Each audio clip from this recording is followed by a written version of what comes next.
ago, but I just read something fairly similar, and it reminds me of how it still gives me the chills. I have 3 kids who were around 9, 7, and 2 at the time, and also living with my husband. We live fairly rural in the UK, just on the outside of a small village. Every night I always check the doors locked, and sometimes even the chain put across as well. This night, I was woken up abruptly by a very harsh banging on the front door. At first, I thought it was someone drunk, thinking it was their house, but then they started trying to turn the handle. My husband got close to the door, and I stood on the stairs with my phone, in case I needed to call someone. My husband told the man that there were kids in here that were trying to sleep, and to go away right now. The man started rambling, and it was slightly slurred. It wasn't extreme slurring, but his voice wasn't quite right. It seemed clear he was either on something or mentally unwell. He kept asking for a certain woman's name, and my husband told him that there was no woman there with that name, and proceeded again to tell him to go away. The man kept saying that we were hiding her, and that he was going to come in. During this period, there was a lot of very strange sounds coming from behind the door, thumping, scratching, and another I couldn't quite place. My husband then told him that I'd called the police. He did a few more frantic thumps, then, I assume, left, because after that, we heard nothing else. There was no attempt with the neighbors either. For a few hours, I waited in case he came back. I had a tennis racket I would have used if I had to, but luckily it didn't come to that. In the morning, as it was a weekend day, I decided to check outside, and honestly, I did feel a bit ill. There was a massive dent in the door, which I thought surely a fist alone wouldn't have caused. Then on the door and the panels near the door were fingernail marks and blood. It wasn't a massive amount, but enough that it needed to be washed off. Between the door and where the bins were was a smashed ashtray, also with blood on it, and it was in lots of pieces. One of the outdoor plants had also been tipped out, so the plant and soil were all over the floor. My best guess is he tried to smash it with an ashtray and cut himself, but that's merely speculation. My blood ran cold with how clearly aggressive this man was, and we have absolutely no reason to be targeted. We told our neighbors, who were absolutely horrified. They said they thought they heard something, but ultimately thought it was a drunk. When we mentioned the woman's name, the neighbor said, "Oh God, that's the woman a few doors down who used to live where we do. She used to be into drugs and knew a few shady people, and the neighbor reckons maybe one of her old drug-taking companions was searching for her. Even now, there have been a few incidents in her house where police have been called, but I'm not sure what for. Now we have a video doorbell and alarms fitted, so at least now we have some security. It didn't end in danger, but it so easily could have done, and that's scary as hell."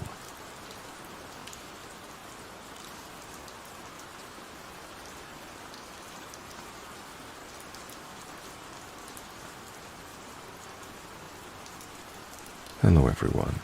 I'm writing this post not only to share my experience, but to maybe gather an understanding from people who are more knowledgeable in the spirit world than I am. For a bit of information, Yejitsa Castle, aka Dunayet's Castle, is a 14th century medieval castle with various legends leading to its title of most haunted. It is open to visitors, but I believe in order to stay inside the castle overnight, you would have to have connections in order to organize access. In May 2019, myself, my parents, and my friend at the time, we were 16, were given an opportunity to spend the night in Yejitsa Castle during our Poland trip, as my mom's family in Warsaw have some connections to tour guides. My friend and I, being young and impressionable, my mother did not say anything about the castle being haunted prior to our stay, as it would obviously freak us out, so we had no idea of the stories surrounding the castle or town. Skipping forward to late at night, we were inside and in bed, located in the pillar of the castle. We were fine. Instantaneously, a negative or heavy energy kind of entered the room. and was kind of imposed on both of us. It's hard to say without sounding cliché, but it is a feeling of impending doom, like don't look at your surroundings, keep your eyes on the screen dread. We joked that this place was haunted because we got goosebumps at the shift of energy. There was no trigger that caused it, we were just chilling. What really made us feel uneasy is that we both seemed to feel it at the same time. Fast forward, we were watching more movies on our laptop. It's late at this point, and while my eyes are on the screen, I just know that something is looking at me. My friend proceeds to point out the spot behind the dresser, close to the entrance, and tells me that she's getting bad vibes and doesn't want to look in that spot. Weird, right? The best description is maybe a shadow or silhouette, or maybe nothing visual at all, that is standing in the corner of the room. The thing is, my friend and I could exactly describe this thing in the exact same way. Blonde or golden hair, definitely a female presence, and very, very negative. A sad or possibly angry energy. We couldn't see anything with our eyes at all, but we know exactly where she was and what she looked like. I think the most uneasy part was just the feeling of being watched by something that doesn't want you there. By the time we kind of acknowledged her presence and what she looked like, my friend and I were on top of each other in bed because we were literally frozen in fear. My parents were in the master bedroom next door. I could easily shout out something to wake them up, but we couldn't. My friend and I were huddled together in bed, frozen. We were nervously laughing, but really trying to avoid eye contact with this weird presence. I'm not sure if she was angry at us, or maybe just an angry or sad spirit in general. We both just ended up passing out. We couldn't decipher any intelligible message. It was just kind of intuition that this young blonde woman was there with us. The next morning, we packed up and left. Obviously, I told my parents about our night, and my mom was really uncomfortable. What she didn't tell us was the legend of Nijica Castle, which was the story of a woman who lived there hundreds of years ago, being murdered. I was told she was thrown into the castle well.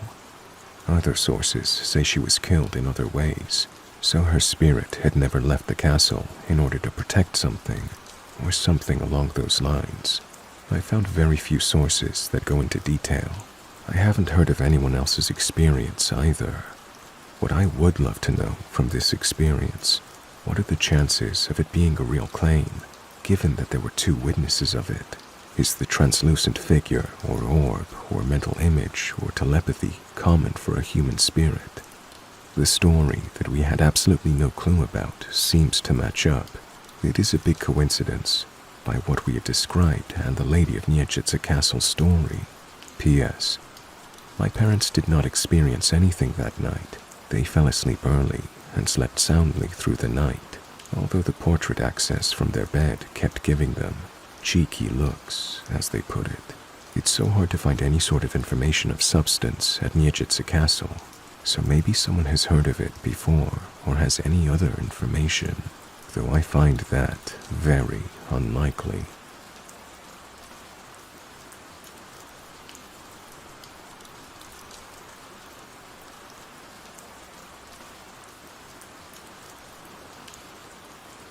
Let me start off by saying that these stories are 100% real. Also, let me say that I do not believe in ghosts per se, but these stories are things that I think about often and give me the chills every time I think about it or talk about them. Buckle up. Due to the backstory being needed, this is going to be a long one. I grew up in southern Louisiana as a kid. I loved going to my grandparents' house to do things such as fish, watch movies with my grandfather, and cook with my grandmother. This house is a beautiful home, still standing, surrounded by stately oaks and broad magnolias. Baton Rouge folk will get that reference.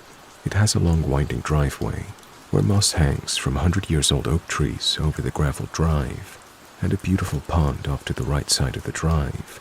It is an absolutely beautiful home, on an absolutely gorgeous piece of land. The woman who built the house owned a small shop in the suburb of South Louisiana, This woman was very beautiful, and from what I've been told, never missed an opportunity to dress up in her high heels. She was married to a man who had been in a car accident, I think, and was severely handicapped. As his condition got worse, she had to sell the house and downsize in order to pay for his medical bills. When my grandparents bought the house from her, she was extremely devastated that she had to let it go. She was legitimately obsessed with this house. It was like a child to her. She was so obsessed with the house, in fact, that there were several times that my grandparents went out to run errands and came back to her there, peering into the windows of the house to check on it. Fast forward to some years after she moved out of the house and my grandparents were settled. She was killed by a notorious Louisiana serial killer that tormented South Louisiana from 1992 to 2003. She was one of 7+ victims in his terrible killing spree. Fast forward again years after her murder, and I start spending many weekends at this house, loving life, being a normal kid. I had no idea about the previous owner, but always felt very uneasy when I was in this house by myself. Hearing random knocks and footsteps was normal, and my grandparents always just attributed it to the house shifting. My grandmother's 2 Siamese cats, Wally and Ernie, were always around and sort of comforted me when I was alone in the house, and I always thought they could also be attributed to the random noises. When my brother and I would go over to their house as young kids, we would sleep in the bed in the master bedroom with my grandmother and 2 cats. We would constantly be woken up by weird noises and what sounded like someone walking on the wood floor in the hallway connected to the closet.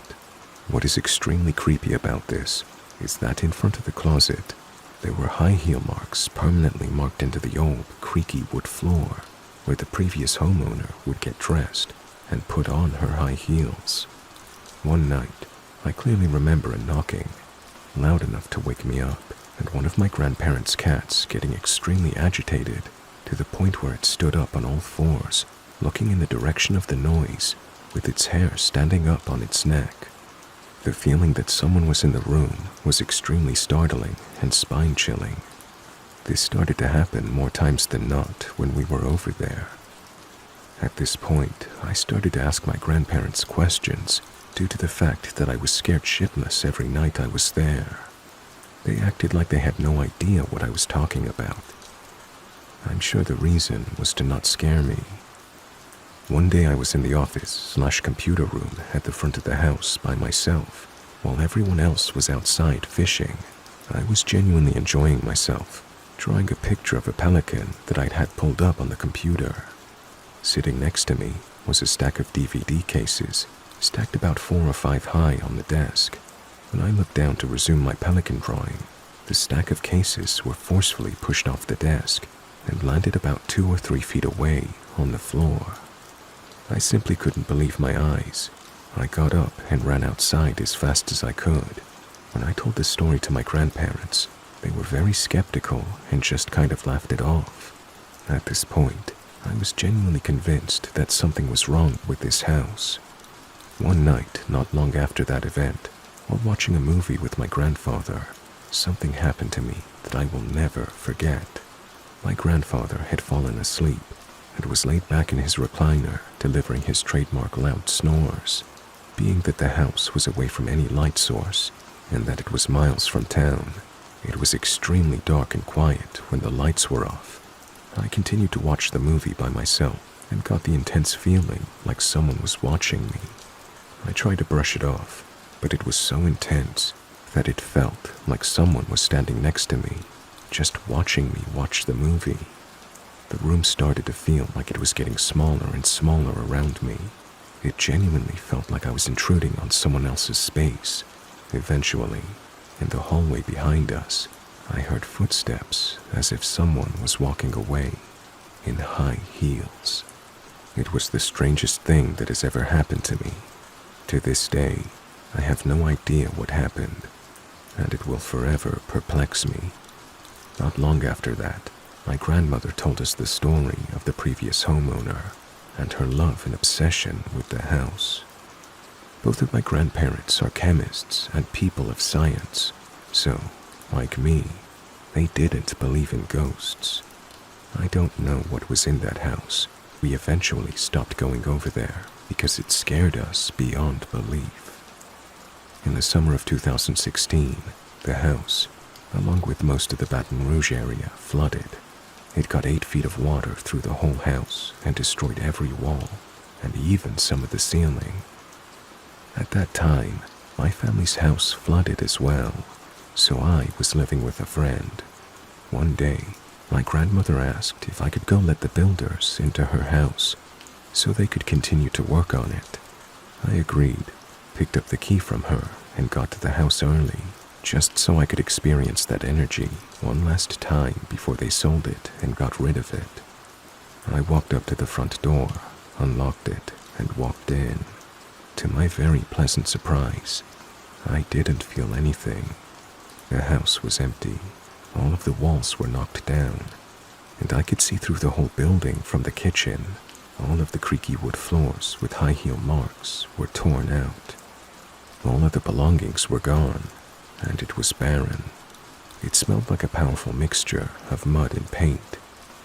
I genuinely think that this flood took whatever energy that was in that house out with it when it drained. It's so weird, because I have such an attachment to that house. I want to own it one day, even though it scared the ever-living fuck out of me in my youth.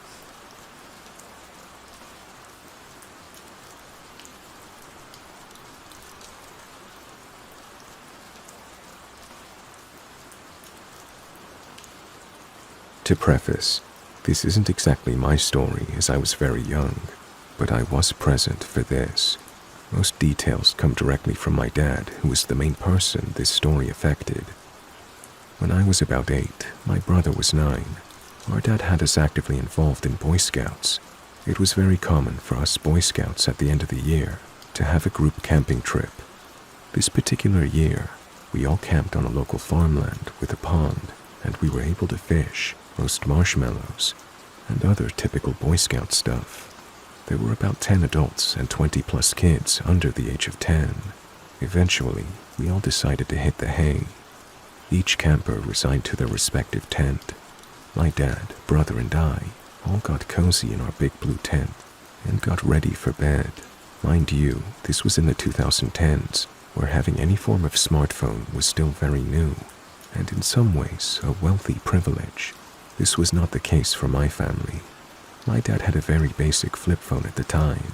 At around 2 to 3 a.m., we were all abruptly awoken by what sounded like someone unzipping the flap on our tent.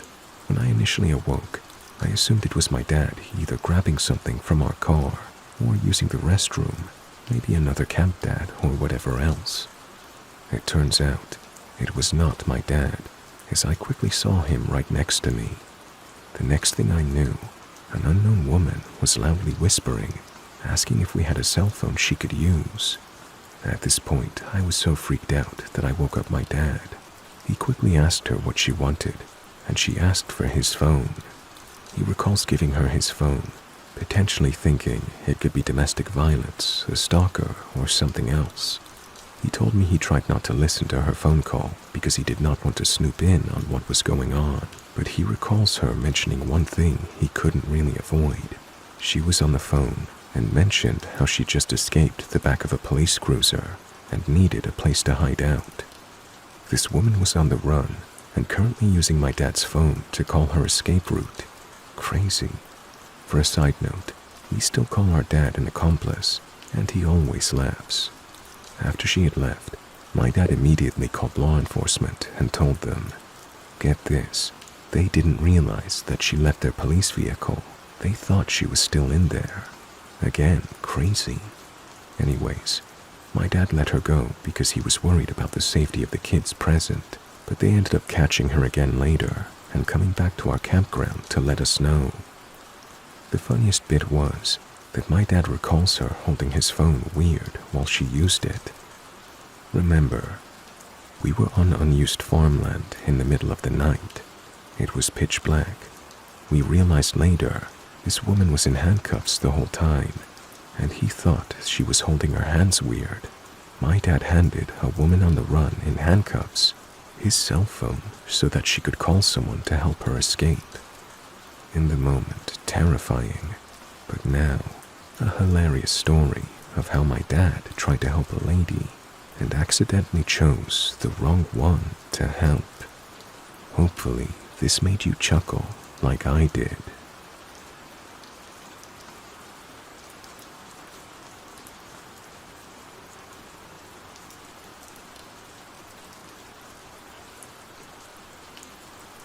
So this happened way back when I was a teen, and so the memories may be a bit fuzzy. Basically, my family used to own a dog. One night I took the dog out to the backyard and let him run around and stuff. I went back inside and was going to let him back in soon. Then my brother and I heard him barking a lot. He usually barks like crazy for no reason, so we weren't worried too much about it. A minute or so later, I went back out to bring him in. Usually my dog would not go in willingly. I would have to go outside and yell his name.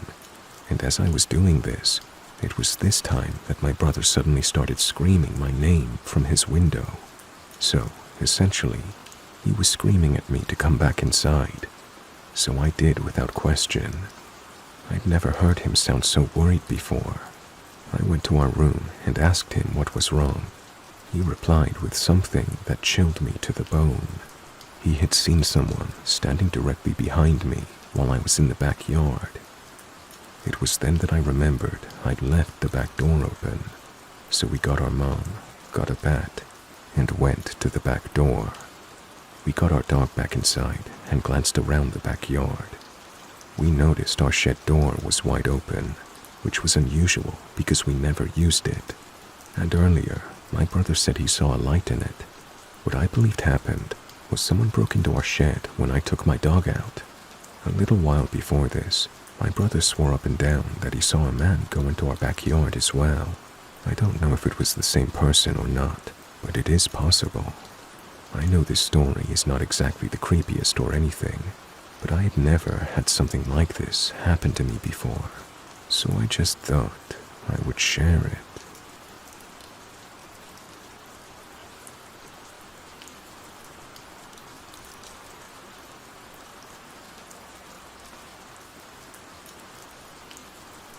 I was either in 7th or 8th grade when this story took place.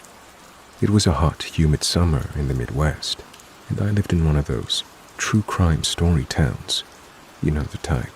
Nothing bad happens here. Everyone knows everyone. The sun had just started to set when my softball game ended. Everyone was packing up to head home, and my little sister had already been driven home by our father. My coach had offered me a ride, but being an idiot and embarrassed to accept help, I turned him down. Again, the stupidest decision I could have made. In my head, my home was only across town, which wasn't that far. Besides, I had my bike and I was already on thin ice when it came to leaving it at other people's houses. So, once most people had left, I packed up my gear and began riding home. About 2 blocks in, as I rounded a corner, I noticed a beat-up car just behind me. At first, I didn't think much of it. Small town and all. It wasn't like they were barreling toward me.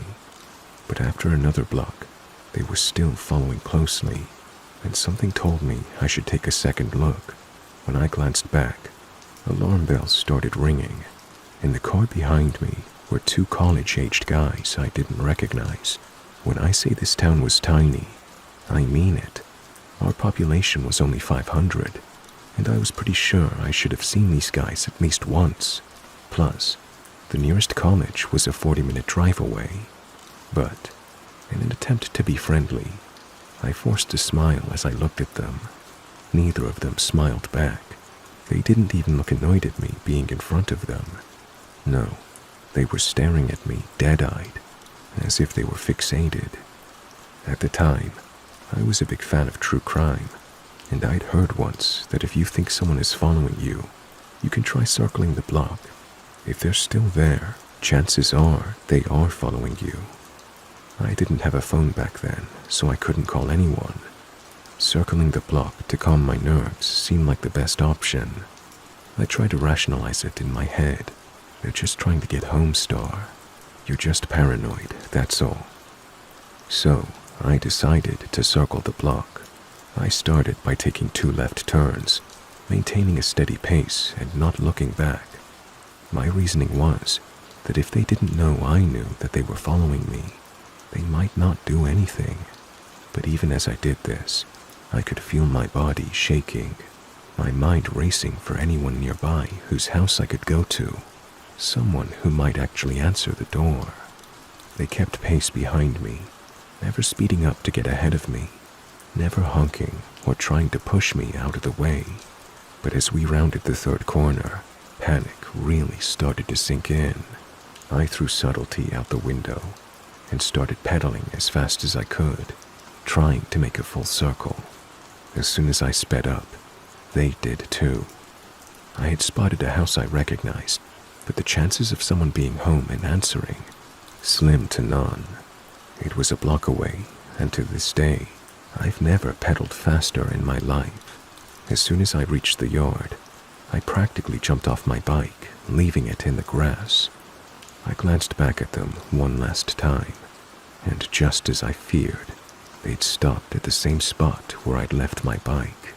Both of them were staring at me, waiting. I chose the side door instead of the front, hoping it would be less obvious, but they could still see me. In that last moment of panic, I decided knocking wasn't a good idea. They'd realize this wasn't my house, and someone might not be home.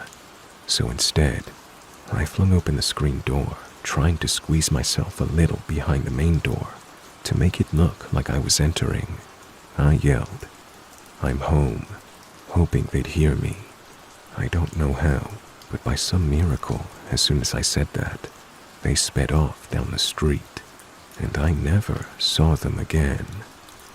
Once I saw that they'd left, I quickly ran around the back of the house, hiding behind the yard for what felt like an eternity, though it was probably only about 15 minutes before leaving my bike there and walking home. Ducking behind trees and houses every time I heard a car, I made it home safe. I didn't cry, though my heart was pounding 1,000 times per minute. I told my father when I got home. He believed this experience was me making up excuses as to why I didn't bring my bike back home. So, I never reported it. I can only hope that this was a misunderstanding and that they've never tried this again.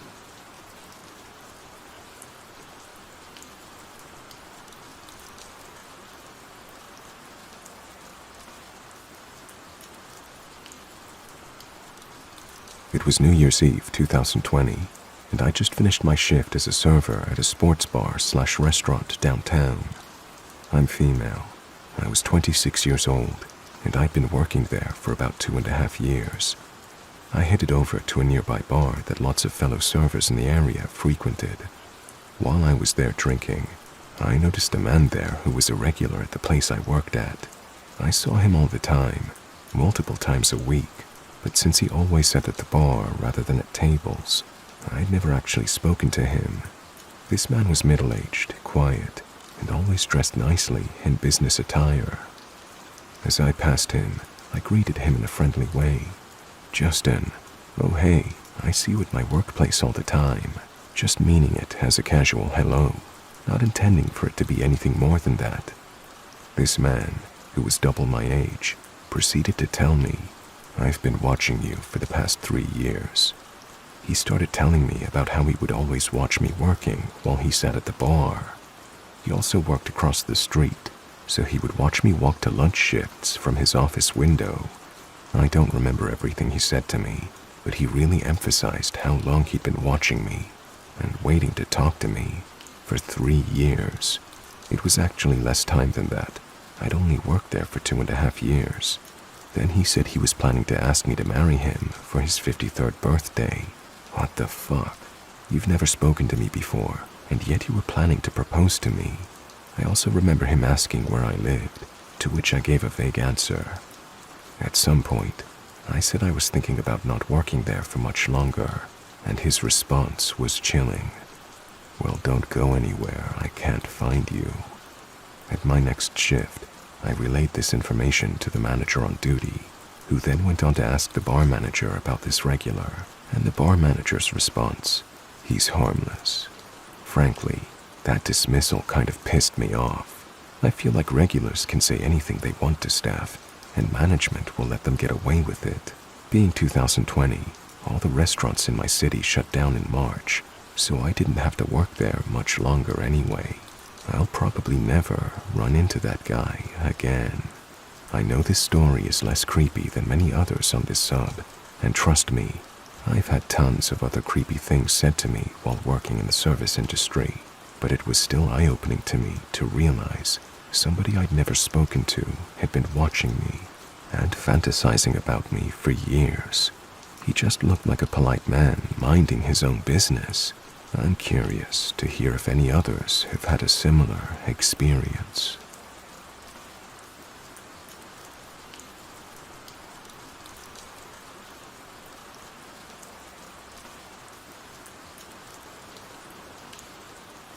So, for context, this was around during COVID time. I don't remember what year. Also, the apartment I live in has multiple other apartment buildings around it, all made by the same company. Now onto the story. During the pandemic, I would walk my dog around the apartments, and that's really the only reason I would go outside besides to hang out with the kids at the apartment playground. So, the first encounter I had with a teenager was in the summer. I was a child and it was hot, so I wore shorts, still covering everything. Now, where I was walking my dog was up a big hill that you had to walk up. I saw two teenagers across the hill, but I didn't think much of it as I was walking. Then I heard one of the two teenage boys yell, "Nice ass." Now, I was clearly 10 to 11 years old at the time, so I found it odd and just ignored them. But then, whom I'm assuming was the guy's younger friend, said, "She's totally ignoring us. He said you have a nice ass." I quickly ran into my apartment with my dog and didn't tell anyone because I thought it would be the last I would see them, until a few weeks later. I was out with my dog again near my apartment, and I was just watching him when all of a sudden my dog starts barking crazy. I look up, and it's the older one, the one that commented on me.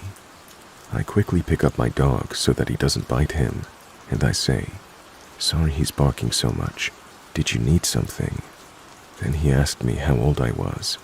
I told him my age, and he tells me he's 17 years old. Then he asks me what apartment building I live in. I don't tell him, and then he goes on to his next question, asking if I wanted to play video games in his apartment. I say no because I'm not allowed to go into strangers' places. He kept insisting I go in and that we'll have fun, and that I can even bring my dog. Then he tries to grab my arm. I quickly pull away and made up an excuse to go back inside and ask my grandma something. He then said, "Okay, I'll be waiting for you outside at the swings." I went inside. I didn't ask my grandma because I didn't want to hang out with him anyway, and it was against the household rules. I saw him around a few times, and I avoided him after that, but then it stopped when I turned 13. So, creepy 17-year-old, let's not meet again. I know this story isn't as bad as the others here, but I did want to get it off my chest now that I realize how weird it was.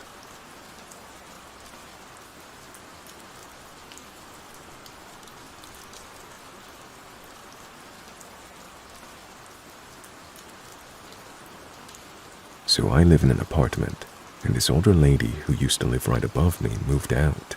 Then a very humble family moved into her place, a simple elderly couple, their 25-year-old daughter, and their 15-year-old son. At first, everything was fine. I've never really socialized much with the building's community, so I just greet them whenever we crossed paths in the hallways.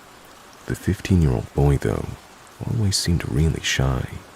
Every time I said hi, it was obvious he felt uncomfortable with the interaction. The first 3 months were chill, but out of nowhere, the boy started screaming all day. Since their apartment is directly above mine, I could hear everything.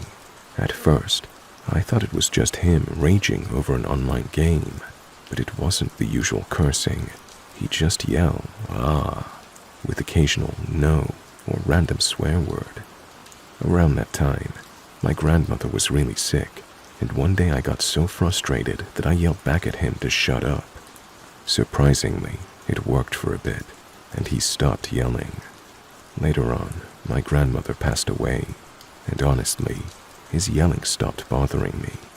I started wearing headphones most of the time to play games or study, so I barely noticed it. The yelling became rare anyway, every now and then, but nothing major. But recently, the screaming has come back in full force. Again, I didn't really care much because I wear headphones all day and barely hear it.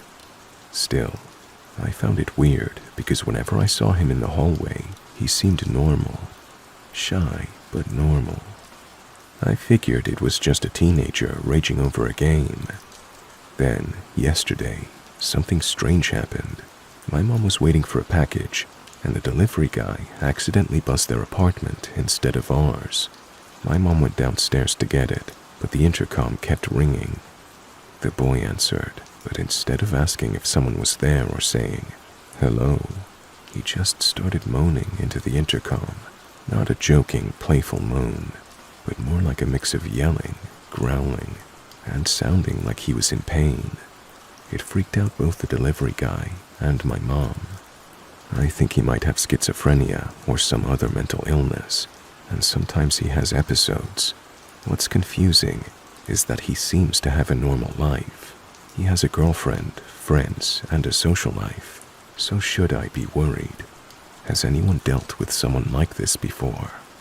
Personally, I'm not too concerned since I'll be moving out in a month for college, but I am a little worried about my family who's staying there.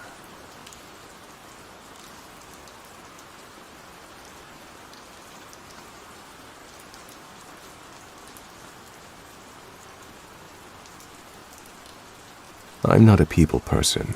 I'm an introvert with a resting bitch face who looks pissed off when I'm not. Why are kooks attracted to me? I've begged God, Goddess, Allah, Buddha, Cthulhu, and the flying spaghetti monster for answers. I think there's a flashing neon, "Here's your soulmate" sign over my head that only wackos, social rejects, and serial killers can see. If I manage to evade these fruitcakes, my idiot friends, who nag me to be more outgoing, help them track me down. I beg them not to give out my contact information, but they think, "oh, Chrissy's made a friend," and hand over my phone number. My friends suck. When I was younger, I competed in figure skating. I picked up 2 fans in 1994. I had just come off the ice in Tulsa. I sat on a bench to await my marks.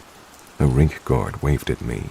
"Chrissy, there's a man out here who wants your autograph," he said. "We're just amateurs. Why would someone want my autograph?" I thought. "You're kidding," I said. "No, that's him over there. The fan is waiting near the gate onto the ice." He held out a spiral notebook. "I'm Clay. I really, really love your Star Wars spotlight. My niece skated 2 hours ago, but I stayed just to watch you compete. I saw you do it in Houston and Fort Worth." This guy is blonde and not bad looking, but his blue eyes are fixed on me. He grins and never blinks while I sign. "To Clay, you're my first ever autograph. Thanks, best wishes, Chrissy." "You saw my Spotlight program?" I asked. This is weird because Spotlight is an event where skaters perform an entertaining program in costumes with props. Mine is too, the Imperial March from The Empire Strikes Back. I wear the full-face Darth Vader helmet and outfit, so how did he recognize me? The event I just finished is freestyle program, not Spotlight.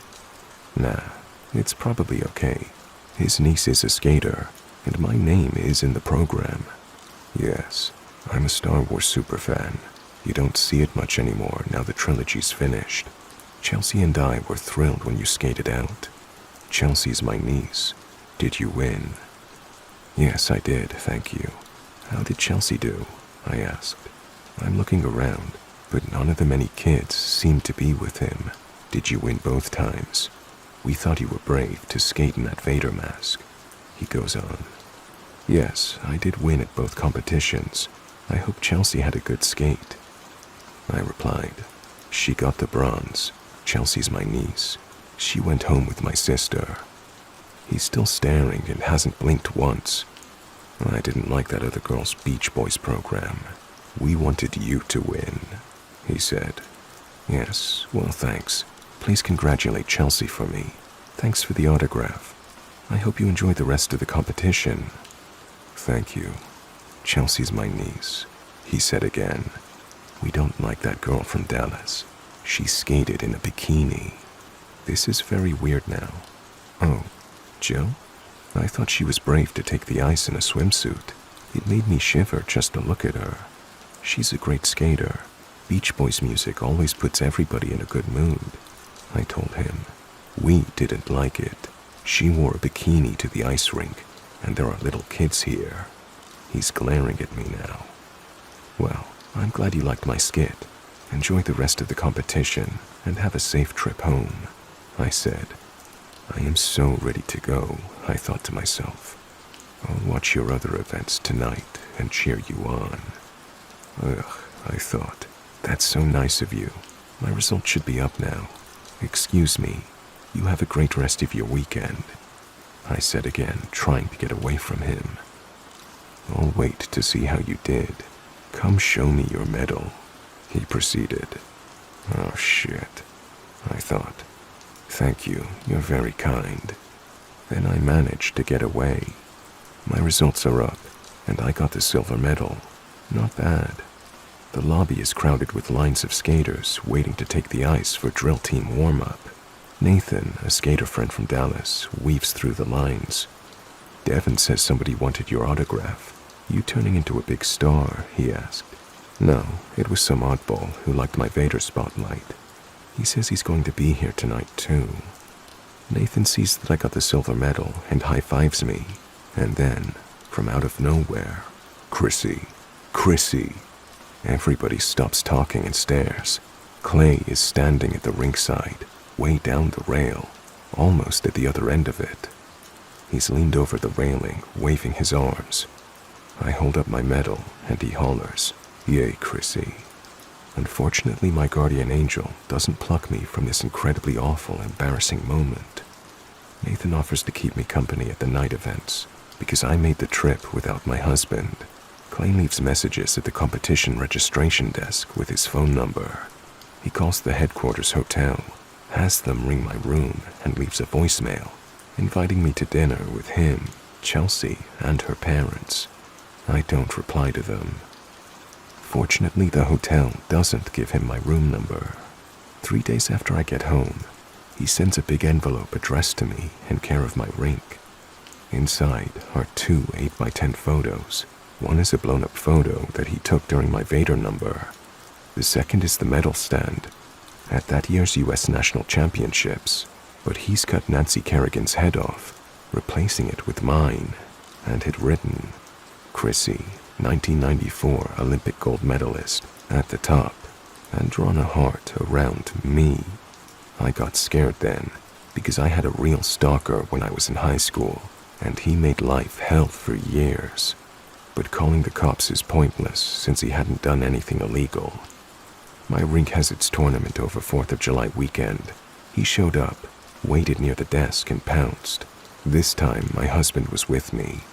Clay got loud and obnoxious, ranting about our connection, called me vulgar names, accused me of lying by not telling him I was married, using him to cheat on my husband.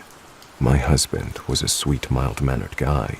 He almost decked Clay because Clay grabbed my hand and showed him I wasn't wearing a wedding ring. I don't when I skate. Finally, security threw him out and threatened to call the police if he didn't leave. He mailed another vile letter to my rink. I supposedly enticed him, led him on, and was going to use him. The second weirdo was a fellow skater who wasn't dangerous, but developed a crush on me despite the fact my husband had just died. like I was gonna fall into his arms in a matter of weeks. This is too long for that though. So, Clay, let's not meet again.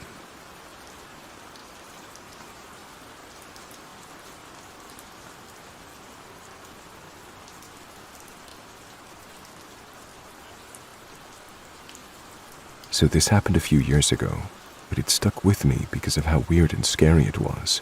So every year for the past few years, my parents have been going on a week-long anniversary trip, leaving me home alone. I was 20 or so it was more than an appropriate age. Well, this time around, some weird shit happened the first day that they were gone, and then this happened the night before they were supposed to come home. The first day they were gone, a guy came to the door to drop something off in the morning, but I didn't want to answer it as it was a stranger, and I thought he'd just leave it at the door like usual. Well, he stayed for about 5 minutes and then got into his car and started to drive off, to which I went outside because I thought he finally left. This man got out of his car, leaving it in the middle of the road, just to give me my package that I didn't have to sign for at all. No signature needed or anything. He wasn't dressed like a delivery person, was in a beat-up car. It was very weird and uncomfortable. Skipping to the end of the week, I was just chilling out in my living room, and all of a sudden at 11 at night, I see this rather large figure approach my front door. The glass is dimpled, so you can't see features, but you can see a silhouette, and he starts banging on my door. He did this for like a minute straight. He stands there and doesn't leave for probably 10 minutes, and in that time, he beats on the door in a few intervals. Luckily, my sister and her family live not even a mile away, so I call them and her husband comes to get me. By this time, I'm in full panic mode, and I realize that my dogs are in the backyard. My back door is 90% glass, and I was horrified realizing that this person could come through the back gate and try to come into my house, as my dogs were barking up a storm. Anyway, I get my dogs inside the house, and my brother-in-law finally shows up, and whoever was there is now gone. He takes me to my sister's house, and we check the front door cameras to see who was there. The cameras were turned off the whole time that this person was there, and from what I could figure out, they were shut off about an hour before he started banging on my door. The cameras had been on before that time period, and during the time we were looking at the cameras, they were somehow shut off for about an hour and a half, which was odd because they're not the type that needs to be charged, and they've never glitched before then, but they were actually very sensitive. To this day, I don't know who it was that showed up at the house. I checked the local news and everything, but nothing ever came of it. I don't know if they were trying to rob my house or if they had other plans, or if it was potentially the delivery guy from earlier that week, but it still freaks me out to think about it, and I hate being home alone at night because of it.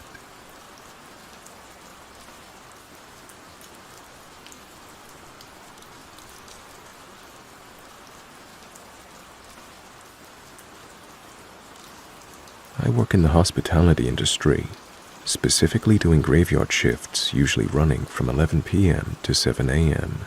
I've seen and dealt with some of the most insane experiences.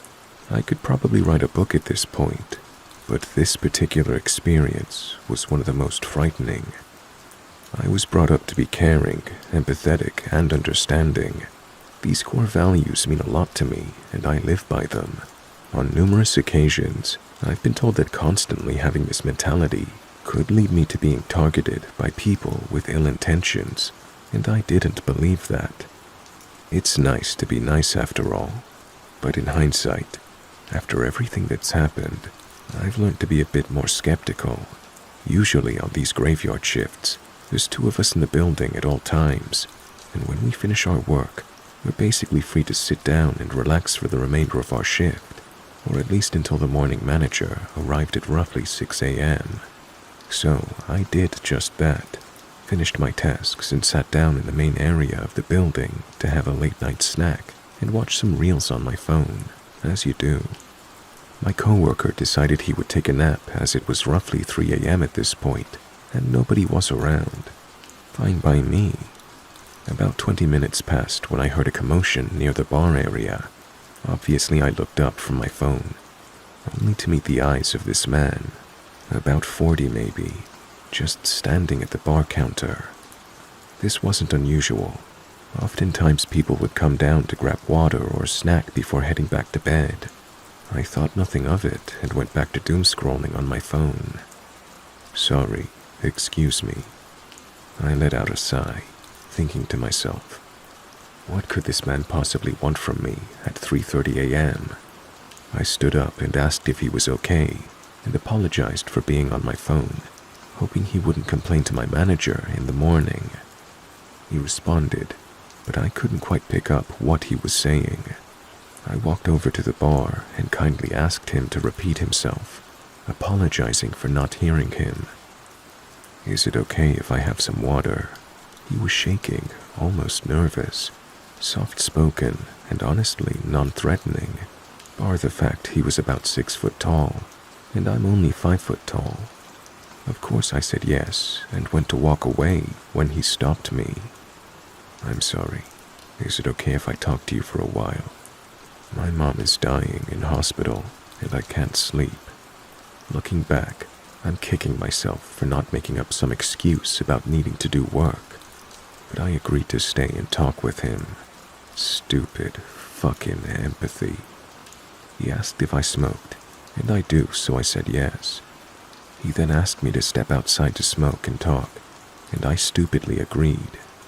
We talked about his mom, and I tried my best to comfort him.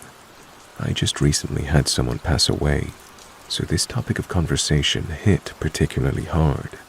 He thanked me for being so kind and continued to talk about his life, how he used to be homeless, but he moved in with his sister and got back on his feet, and that they were both staying here due to the circumstances, but were not from this city.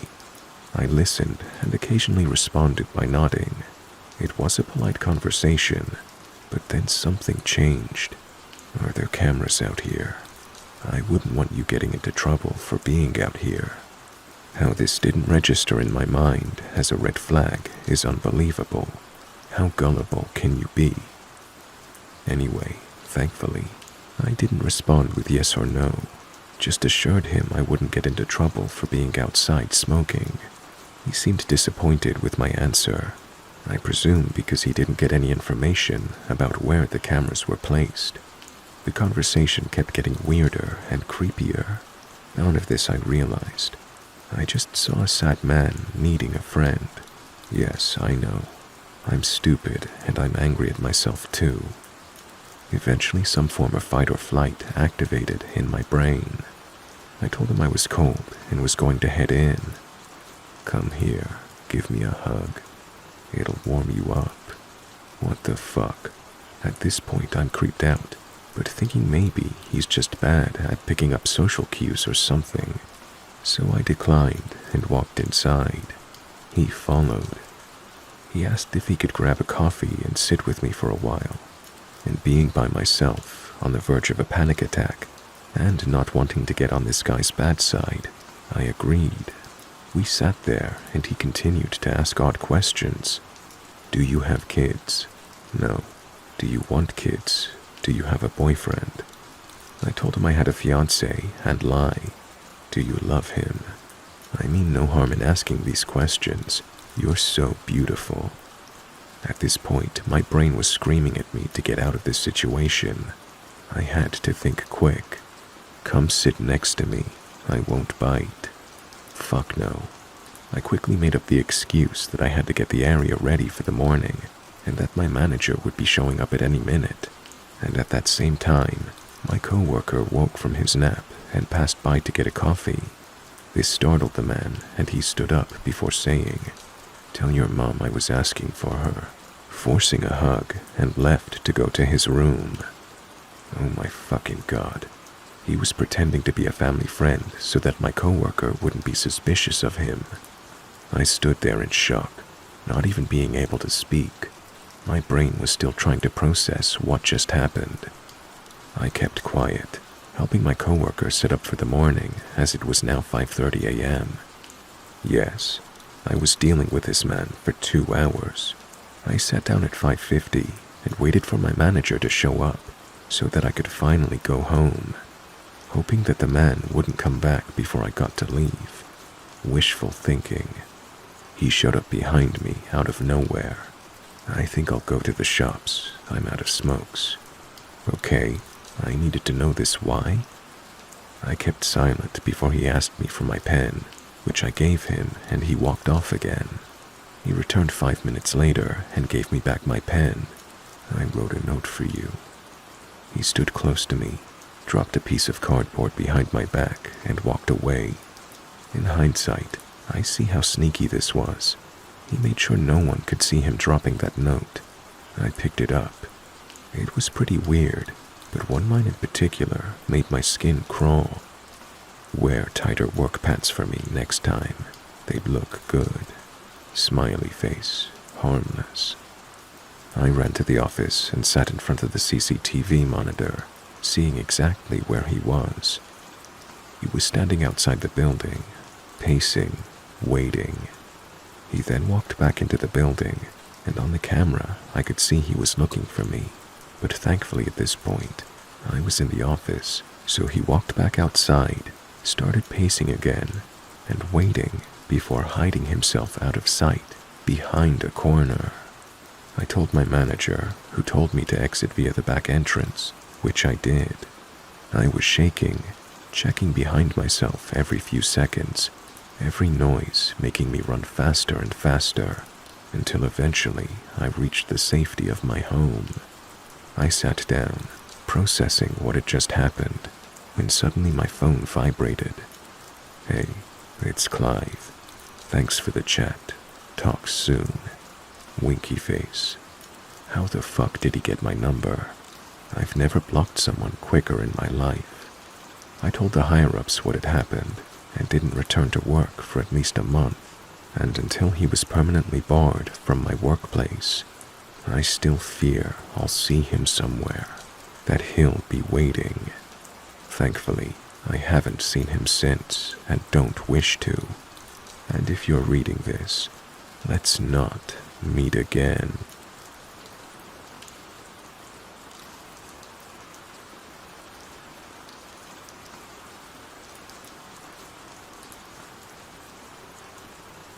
This is a long one, guys, but it's worth the read. It really freaked me out at the time. If anyone has a solid idea of what this was, or if they had a similar experience, I would love to hear it. This happened to me a while back when I decided to go on another camping trip alone. I always liked camping alone. There's something serene and sobering about being isolated in the middle of the wilderness, and I always found it relaxing. So I planned out what trail I was going to take, packed my camping gear and my rifle for protection, and then jumped in the truck. I get to this trail early in the morning and hike about 15 to 20 miles in until I find the right spot and head off the trail to find a place to put my tent up. I stumble upon this nice-sized clearing and decide that it's a nice, beautiful spot to settle down. I'm exhausted at this point, but set up the tent at the southernmost edge of the clearing next to the tree line and manage to get a fire going. I roast some weenies and start to hear a sound in the distance under all the forest noise. It sounded like an animal, most likely a deer, with a lame leg, as it sounded like the animal was making a walking or dragging noise. I felt bad for the poor guy, but it was too far away and it was getting dark, so I couldn't really go find it and put it out of its misery. I think nothing of it after that and go about eating my food. After I eat, I douse the fire and crawl into my tent and insert myself into my sleeping bag. I decide that even at my exhausted and relaxed state, I can't go to sleep, so I pull out a book I brought with me and start to read by the light of my lamp. Hours go by and I hear that sound again, this time closer, right at the opposite side of the clearing. Surprised, I put my book down and listen to this animal walk and drag across the clearing towards my tent. It's really loud at this point, and it now sounds like the hooves are all being heavily planted, with the dragging noise following seconds after, like the deer is dragging something along. It makes it to about what I assume is the middle of the clearing and stops, and I hear nothing, no breathing, I mean not a sound from this animal. I unzip the tent and look into the clearing. Nothing but trees and darkness. What the fuck? Unnerved at this point, I zip the tent back up and sit there listening for other noises. Nothing, just the crickets and the breeze. I decide that there are a lot of strange noises in the woods and tried not to let it bother me. Besides, I had my rifle. I start to doze off when I hear men's laughter off in the distance to my right, then women's laughter, and stick snapping far off to my left. I'm up now, wondering if what I am hearing is really what I'm hearing, or just a product of being half asleep. I hear more faint laughter from a couple of other different directions, all different. I mean like old men, old women, even children, and confirm that it is real. The noises are closing in, and I grab my rifle, preparing to fire a warning shot off into the air, in case they came too close. Something about this laughter, how far in I was, the noise earlier, and the time of night told me that this was not just another family strolling through. I was on edge enough already, but then I noticed that the nightlife was dead quiet. Not even the wind was making any noise.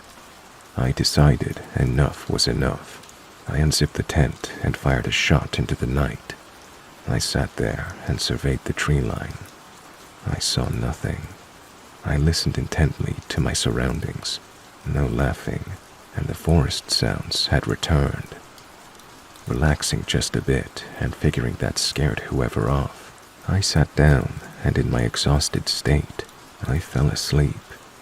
I wake up later in a cold sweat, racked with anxiety, and it was still dark outside.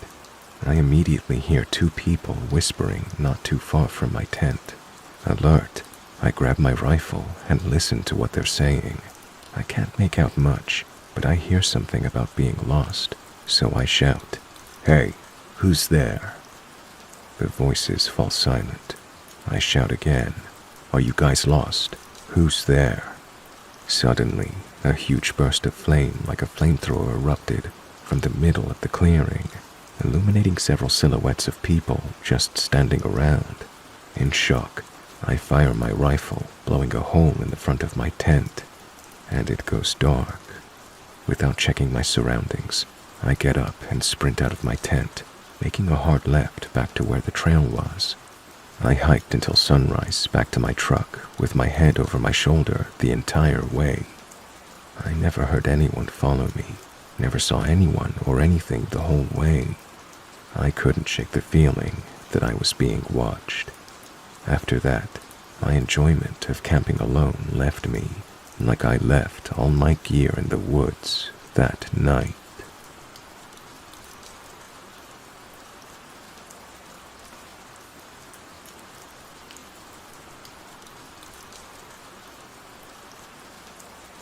I was visiting my grandfather for some sort of family get-together or cookout when I was around 9 years old. This took place so long ago, it's difficult to remember some details. My grandfather lives a few states away from us, and is about a 2-hour drive from our home. My father and I drove up, saw our family, and had a great time. For a bit of background, my grandpa lives in a very small town. I believe it's actually considered a village. So small that everyone knows one another. My father and his brothers all grew up in this town and are very familiar with it. So, once the function was over and we were ready to head home, we stopped at one of the local gas stations to fuel up for the 2-hour drive back home.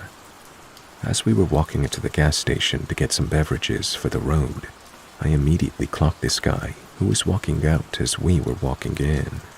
I still remember exactly what he looked like. He was about 5'10", same height as my dad, had shaggy hair and a 5 o'clock shadow, was wearing a white tank top and black basketball shorts, and bright red sneakers. My dad and I walked past him and into the gas station, and I noticed a display with light-up fidget spinners up by the register. This was during the fidget spinner craze. It was only $3, so I asked my dad if I could have one, trying to teach me the principle of working for the things you want. My dad told me that if I went out to the car and cleaned out all the trash, a few empty water bottles and candy wrappers, he would get me one. It would only be a 30-second task, so I jumped on the offer. I agreed and went to walk out to the car while he grabbed our snacks and drinks. As soon as I stepped outside of the gas station, the door closed behind me. A navy blue minivan pulled up, driven by the same man I had seen while we were walking in, and he stopped right in front of me with his window rolled down. I assumed he had stopped so that I could cross the little driveway area to get to my car, and I wanted to be polite, so I waved him along, indicating that he could cross first. He then used his pointer finger to gesture towards me, telling me to come to him. Being young and wanting to assume the best, I thought he was still waving me across, so I said out loud, "Oh no, it's okay, you go ahead," and waved him along once more. That's when he said, "No, come here," and began opening his car door. That's when I realized he was trying to get me into his car. I panicked and screamed something along the lines of, "Fuck no," and turned around and ran back inside the gas station. I began to grow more panicked once I got back inside the gas station. My father was up front by the register when I walked out, but now he was nowhere to be seen, so I screamed for him at the top of my lungs, gaining the attention of the other people in the gas station. My dad came running from the back end of the gas station where the drink coolers were and asked me what was wrong. I explained the situation to him in between sobs, as I was so shaken up at this point I had begun to cry. The man at the register called the police. They eventually showed up and had me give a description of the man and his vehicle, as well as an official statement. Coincidentally, the police officer I gave my statement to used to be my father's babysitter when he was a kid, so he was very nice and patient with me. I'm sure my statement wasn't the most coherent, given I was like 9 years old, but they ended up finding the guy and arrested him, not because of the kidnapping attempt, but because he had been cooking meth in his house. I'm not sure what happened as far as a trial or jail time, because we never got updated on the guy beyond that. This happened so long ago, and we sometimes still stop at this gas station when coming back from family functions at my grandfather's house, and I still get anxious whenever I go there.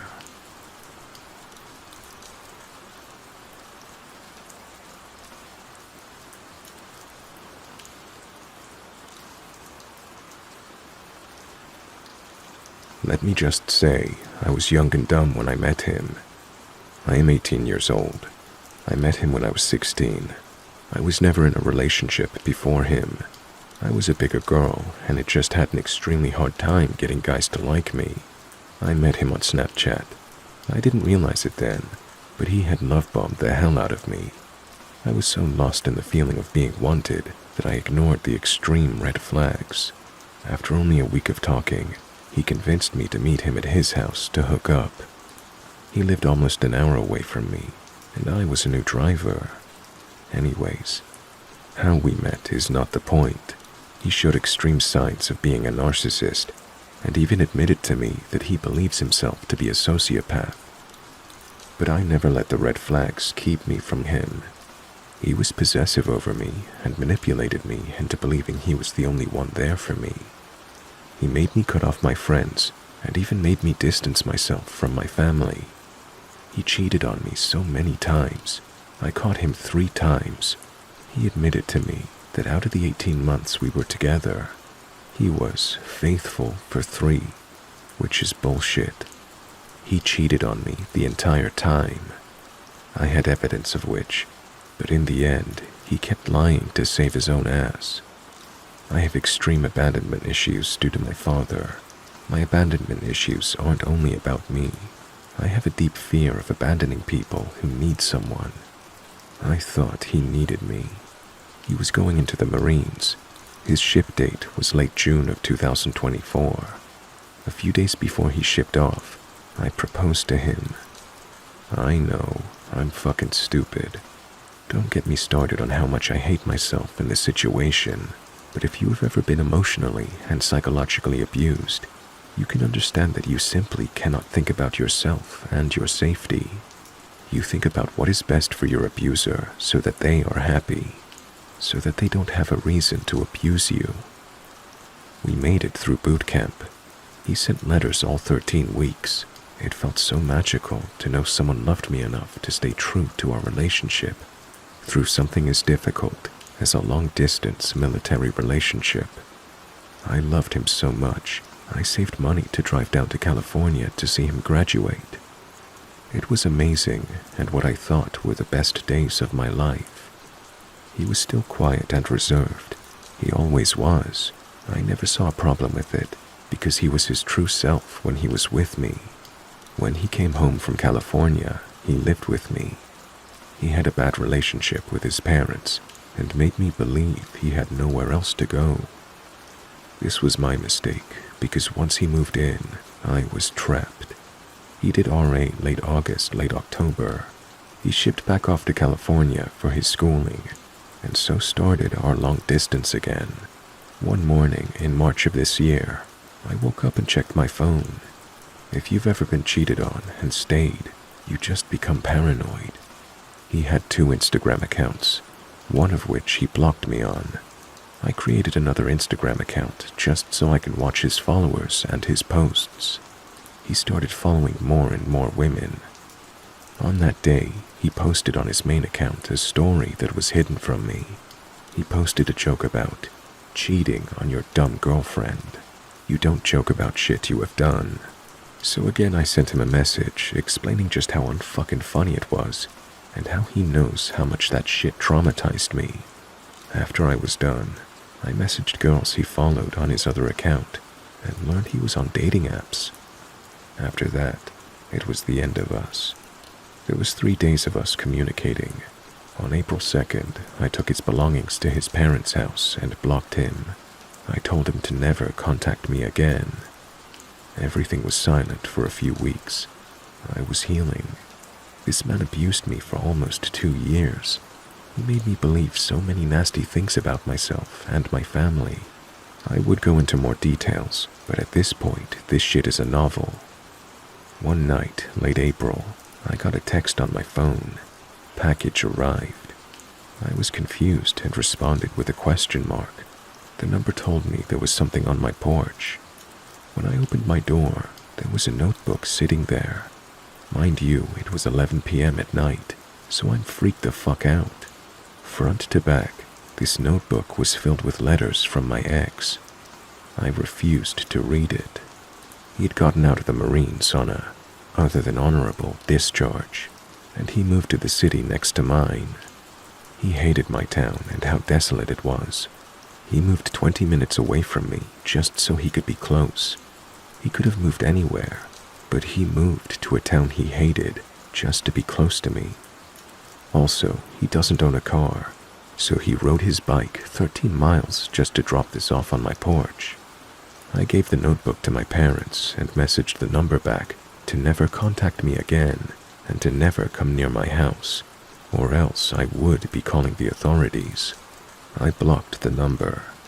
That night, I slept in my parents' bedroom. I cried so much.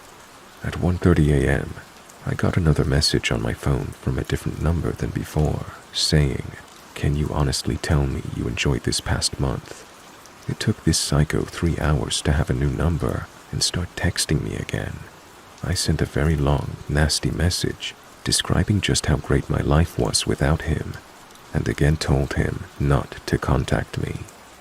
I changed my number, my garage code, and my front door code. A few weeks later, I got 3 letters in the mail from him, all very possessive and nasty. One was a suicide note, describing exactly how and why he'd killed himself. I called his city's dispatch and sent a wellness check. He was alive. He told the officer that he was just upset. I'd done a lot to try to get him into some sort of mental health care. He refused time and time again. I told the officer to tell him directly that if he contacted me again in any way, that I'd be filing for a stalking and harassment report.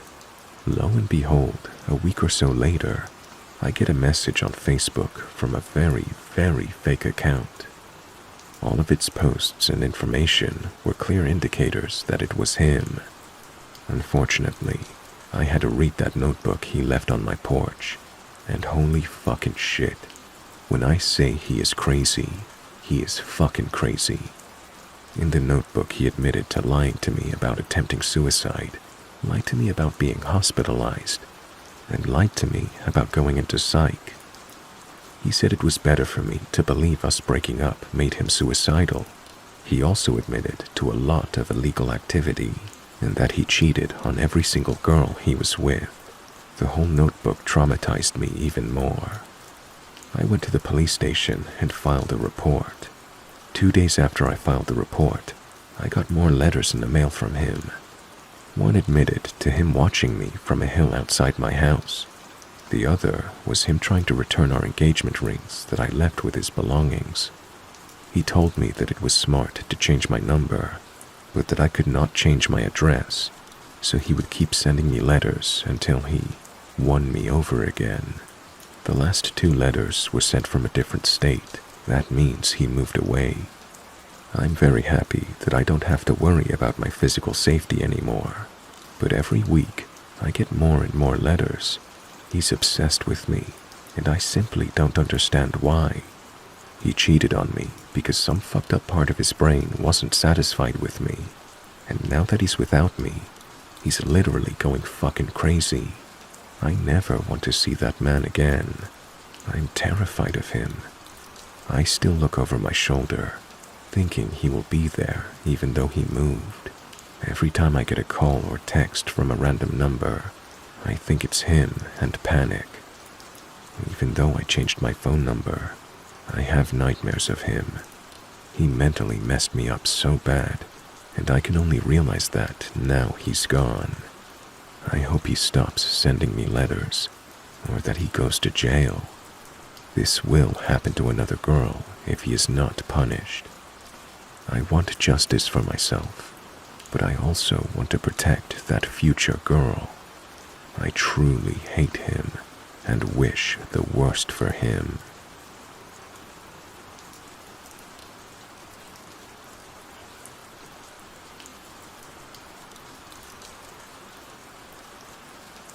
Last summer, I relocated from Seattle, Washington to the Washington, D.C. metro region. My new job paid for a moving company to relocate my furniture and even my car, but I opted to take 3 to 5 days to drive cross-country with my friend, assuming I may not have this opportunity or determination again. My friend and I are both young women around 30 years of age, and had already done some research into where we'd like to stop and how long we anticipated being on the road for daily. Roughly 12 hours, including detours. Our first day was a bit different, as we left later and stopped at Spokane. The next day, we were planning to do small detours in Butte and Bozeman, with the possibility at stopping at any scenic viewpoints while in the Rockies. Our hotel that evening was planned to be in Dickinson, North Dakota, which really is the largest town or city beyond Bozeman. As we approach the North Dakota border, there's still some traffic on the highway, but a lot of trucks we'd noticed pull off at various stops earlier. It was around 11 p.m. by the time we entered North Dakota, and we were somewhat bummed as Dickinson was still an hour away. Beach is the first town after the border, and they have a large gas station, with lots of truckers stopped, and a welcome center just off the exit. We stop at the gas station for gas, and obviously, as 2 young women at night, in an unfamiliar town, are slightly uncomfortable. I pump the gas while my friend goes inside to use the restroom. We both had noticed there only appeared to be men around, at least visibly. I particularly took notice, while pumping the gas, that a car parked near the entrance had a man inside. I could see the ember of a cigarette going in and out, as well as the reflection of light on a pair of glasses that I felt were staring right at me. I was uneasy and was caught between trying not to look, but also trying not to let this car out of my sight. Once my friend returns, we quickly get out and back onto the highway, and as the driver, I exceeded the speed limit as much as I feel comfortable, close to 90 miles per hour. For anyone familiar, there's almost nothing between Beach and Dickinson, and the night gets incredibly dark out there. It had to have been 10 to 20 minutes into driving that my friend tells me that there are headlights behind us that have been steadily keeping the same distance. Perhaps for my own mental capacity, I just tell her it's a highway, and that we're going as fast as we can and that it's normal. Minutes later, she complains that they're still there at roughly the same distance. As rattled as I was, I assumed my friend was paranoid until we got off the exit at Dickinson. I was at a light waiting to take a left when, what I assume was, that car pulls up behind us, very close. I see the glow of a cigarette being smoked, and the man in glasses. He's maybe around 40, white, shaggy hair and light facial hair. My friend turned around and I told her not to. I was so worried he'd get out of his car. It was just us at this light. There was a little traffic, and I was tempted to run it, when finally it turned green. He's still following me as I turn into our hotel, and though I'd normally park in a spot, I pulled into the loading area, and my friend and I got out and locked the car. There's no one at the front desk, and this hotel won't open the second set of sliding doors after 11 p.m. We're stuck in the entrance corridor, buzzing the bell, when his car parks and he gets out. The man walks toward the door. He's quite short. I don't think he could have been taller than my friend or I, and he says something like, "You ladies staying here." When finally the desk attendant has the doors open, the man turns away, and once we enter, neither of us see him. We tell the desk clerk we think someone was following us, and he tells us the doors will remain locked. He was nice enough to get another employee to come help us unload our car and help us park it. When we woke up, I was convinced the car would be tampered with in some way, but no, it was fine. I have no idea what the guy wanted, but it was very scary, and I don't get why he'd drive an hour to ask us some nonsensical question. Ever since, any time I travel, I always limit driving at night and ensure I fill up my gas during the daytime.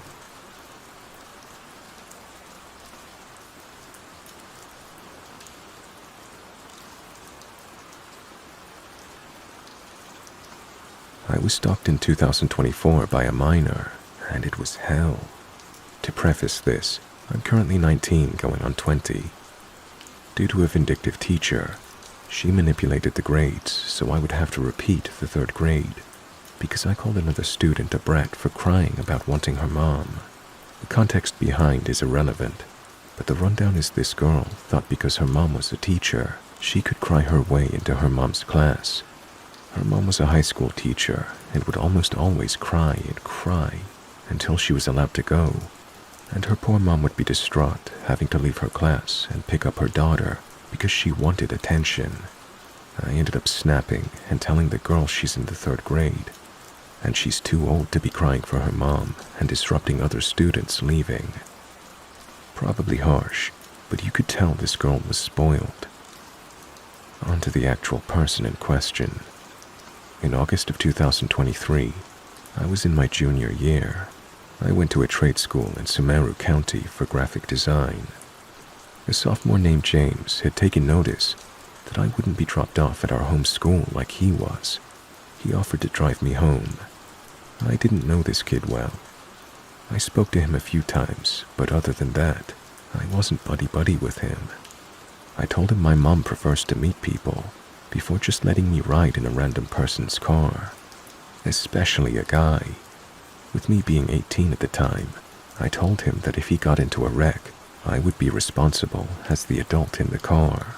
After that, he didn't really bother me with anything. We still talked, and I could tell he wasn't neurotypical. It wasn't until my senior year that things got creepy. We exchanged numbers because I would sometimes help him with homework he didn't fully understand and give recommendations of horror channels on YouTube such as Reddit stories, creepypasta readings, or channels that cover disturbing videos like Hannah the Horrible, Nick Crowley, Nexpo, that kind of thing. Within a month, he found my home address. I never told him where I lived, and he got dropped off way earlier than me. The way the homeschool worked was that all the students on the west side of Fontaine going into Solani would go to one singular middle school and high school, while students from East Fontaine going into Leeway would go to another high school. I never told this kid where I lived, let alone a rough area. I started documenting everything at this point, no matter how big or small. The next following months, if I would fall asleep on the bus, he would tap my headphones, snap them on my ears, kick my legs, shake me, or call my phone just so I would talk to him. In April, he asked me to go to prom with him, and I tried to tell him multiple times that I wasn't interested, and he tried to manipulate me, to which I just lied to him and told him that I had a family event that day. After that, I said something to the principal of him harassing and shaming people to go to prom, and he gave me the most insincere apology ever. He worded it like he was forced to apologize. I get a phone call the next day of him asking if my sister drove a red car and worked at Sangonomiya Coffee House. I quickly told him no and blocked his number. I went to administration, coupled with the fact that this kid would call to ask if I went to the Dollar General, went to work, or if I was at home. He told me thoughts he had about killing his mom's boyfriend, how he wants to smash his teeth in. He would smack the phone against the window and try to manipulate me into calling while he was having a panic attack, and he ranted about how my math teacher needed to be gutted because she was overweight, and that fat women are ugly and horrible vessels for producing babies. She's not overweight from a poor diet. She has a medical condition that caused a buildup of estrogen. The worst was when he lashed out in anger about him losing his AirPod case and aggressively stomped on his AirPods and literally foamed from the mouth. I went to the principal and liaison after this, only to be unable to talk, and they yelled at me for about an hour about how I was being mean to a kid on the spectrum, and that my information, my mother's information and my sister's information, is public. I started having a panic attack and called my mom. At this point, I was literally vomiting in the trash can of the conference room. My mother was pissed. My mother told me to call the sheriff's office after I got home. The sheriff actually went to this kid's house and told him to knock this shit off, or that I had every right to file stalking and harassment charges. The 180 Women's Shelter confirmed that what the principal and liaison did was disgusting and dangerous. A year to the day later that I reported him to the sheriff, he tried to contact me again. Needless to say, the police were alarmed that he'd contacted me again. He's already on strike too. So, to James, if you see this post by some chance, stay the fuck away from me and my sister. I hope your future general finds out about this shit. Yeah, that's right. This fucker wants to be in the army. Should I see him again, I won't hesitate to press charges against him. I don't care if it ruins his life forever. He's a danger to those around him, and potentially himself.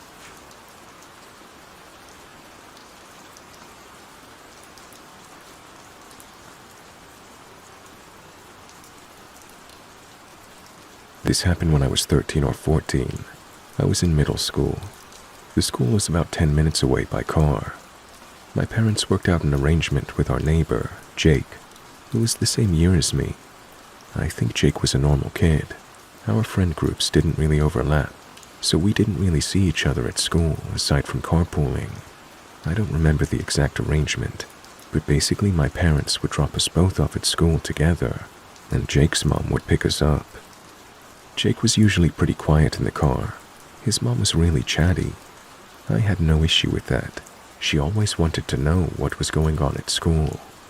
I wasn't going to share all the gossip with her, but I told her general things like how we had a spring play, how there was a science fair, and other stuff.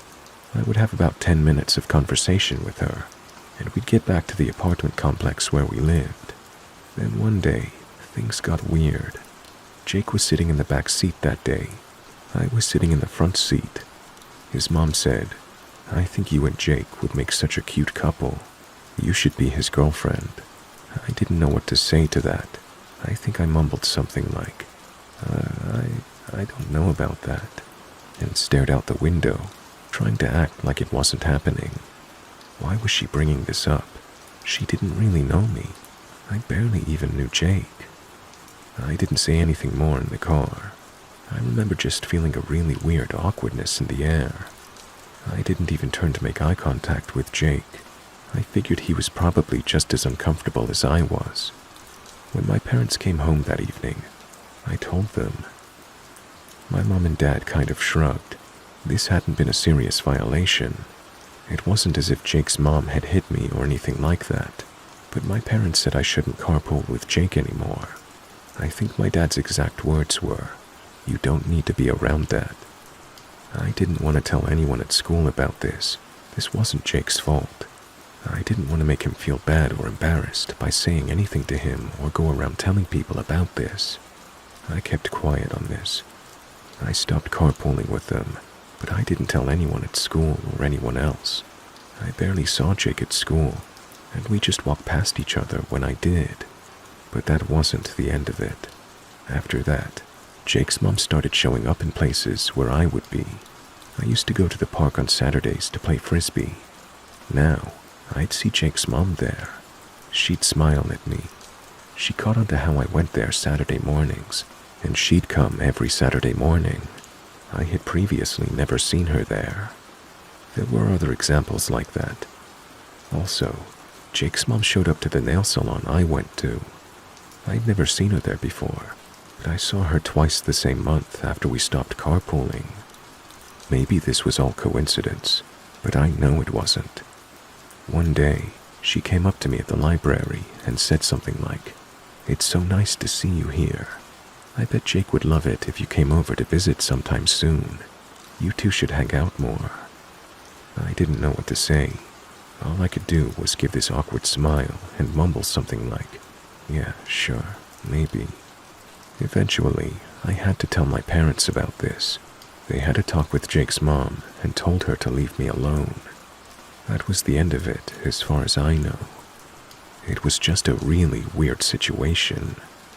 From that point onward, we'd almost never see each other. I hope that means she stopped paying attention to me.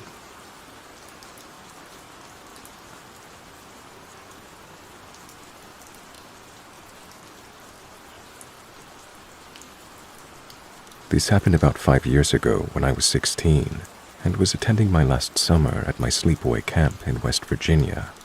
Granted, I was only there for a month, but it was the longest month of my life.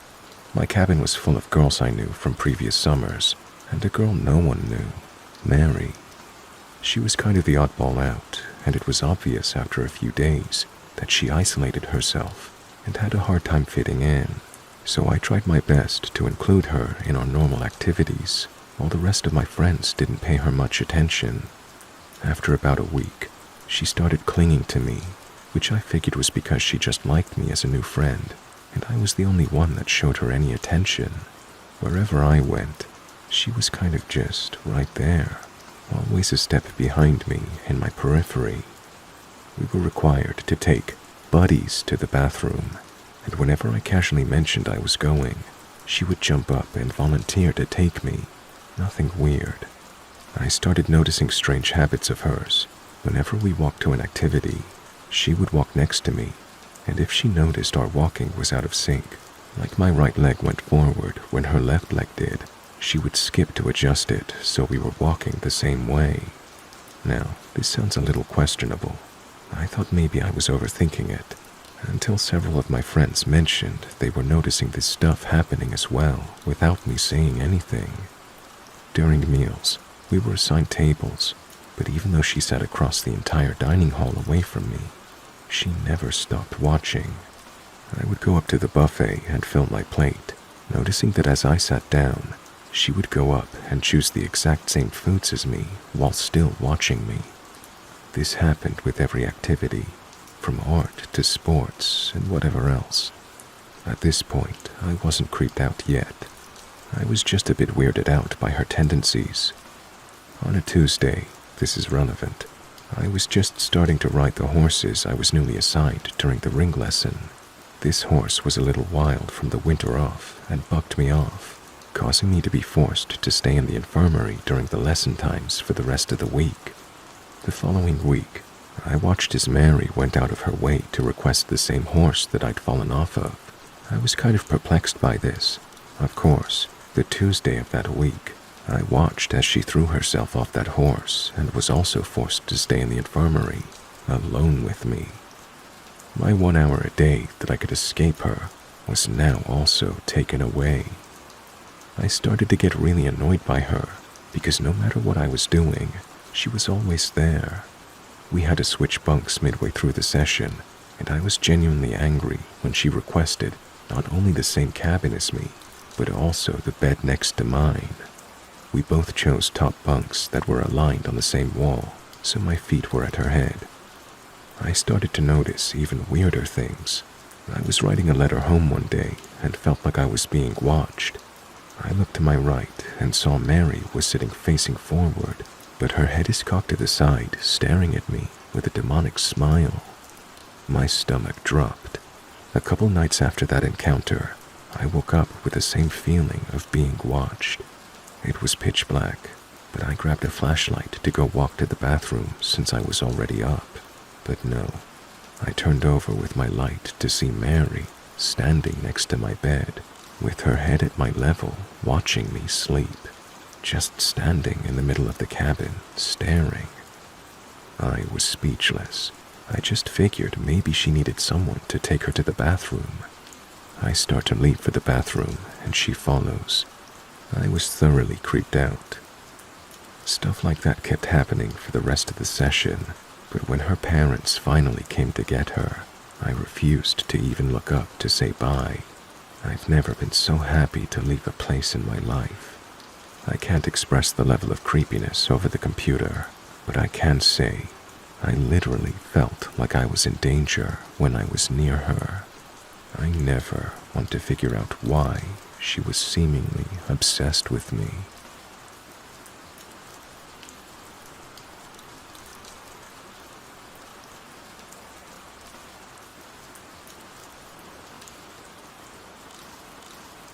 Hey everyone. I've been camping dozens of times, hiked solo, even stayed overnight in backcountry spots where there's not a single person within miles, and I've never felt like this before. If you've ever been in the woods and felt like something was wrong, then maybe you'll understand the primal fear I experienced. This happened last weekend in northern Georgia, right on the edge of the Chattahoochee National Forest. A couple of friends and I, my buddy Cody, Jordan, and I, planned a quick weekend camping trip. We live around Atlanta, so it's just a few hours' drive to get up into the mountains. We weren't at an official campground, just a primitive spot that Cody had camped at a few times before, off an old Forest Service road. The area's quiet, basic, with a trail that leads deeper into the woods. We only saw one other car parked maybe half a mile down the road. Everything seemed normal when we got there. The weather was perfect, the stars were out, and we had the whole site to ourselves. We spent the evening eating over the fire, drinking a couple of beers, listening to music off a Bluetooth speaker, just relaxing. Around 11:30 or midnight, Jordan said she was wiped and headed to bed. Cody and I were still awake, and since neither of us were tired, we decided to take a walk down one of the nearby trails. That was our first mistake.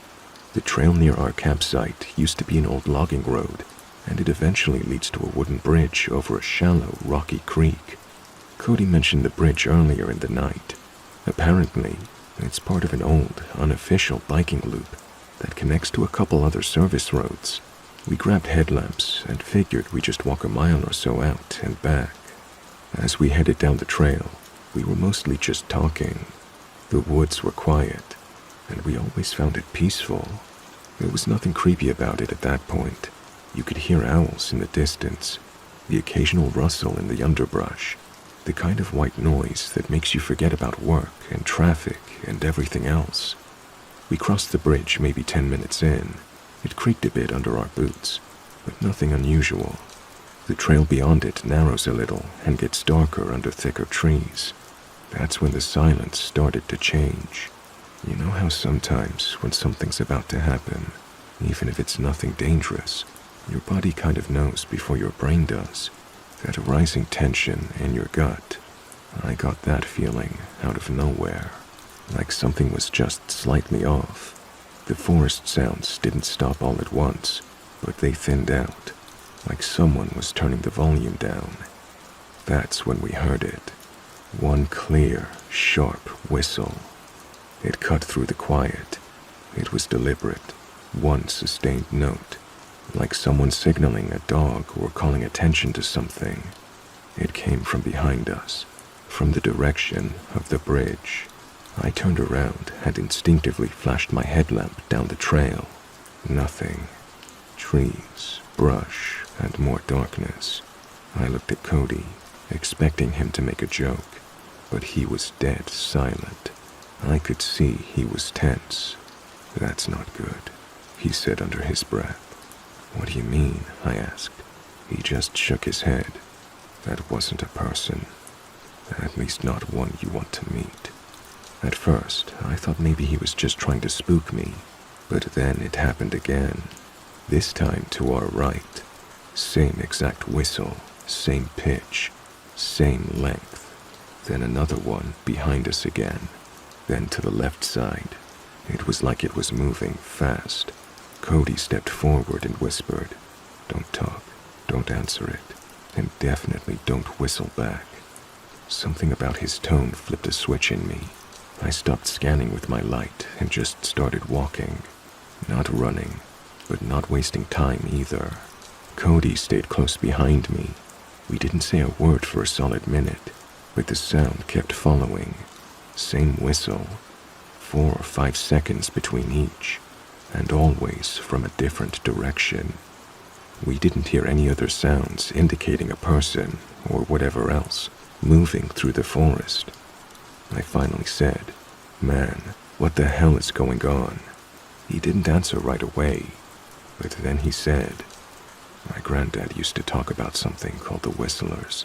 Says they live deep in the mountains, things that wear the woods like clothing. You don't see them, but they see you, and they mimic sounds." "What kind of things?" I asked. "Not people," he said.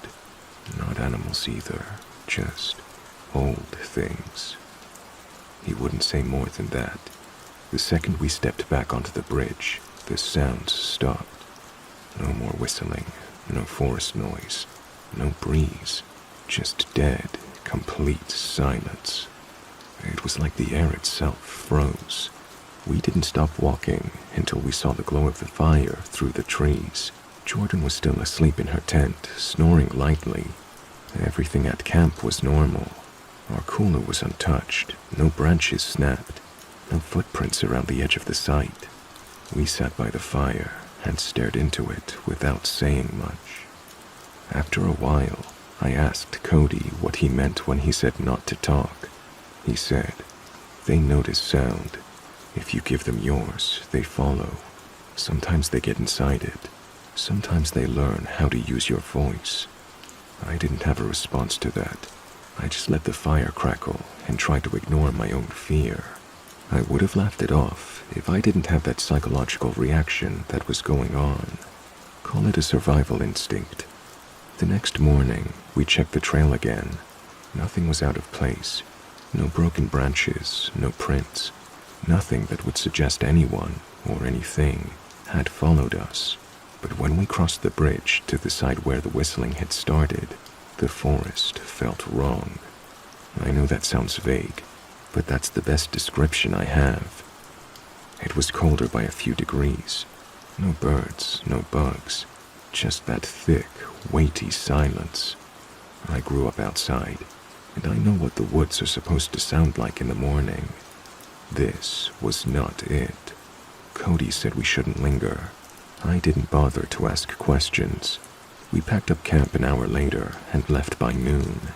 On the way back to the city, I kept turning the experience over in my head.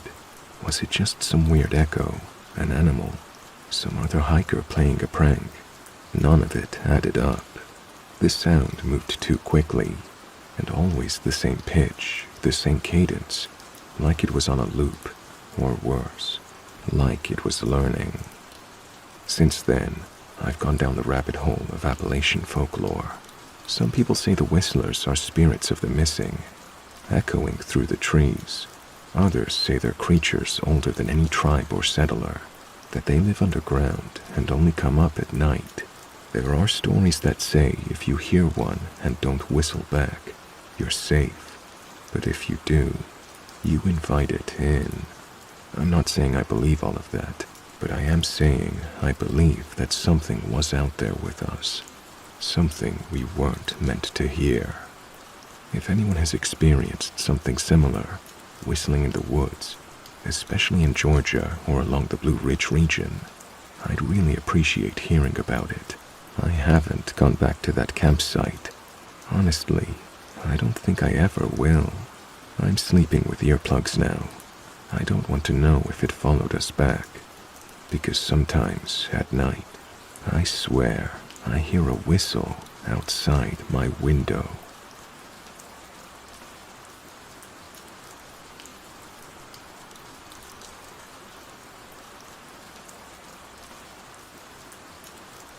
I'm not sure why I'm writing this now, years later. Maybe it's because I stumbled across some old photos and audio recordings from a long-forgotten weekend. The kind of weekend that sticks with you, even if you wish it didn't. Back in the early 2010s, my friend and I had this small paranormal research group. Nothing professional, just a few kids from a tiny Appalachian town obsessed with local folklore, cryptids, ghost stories, and the unknown.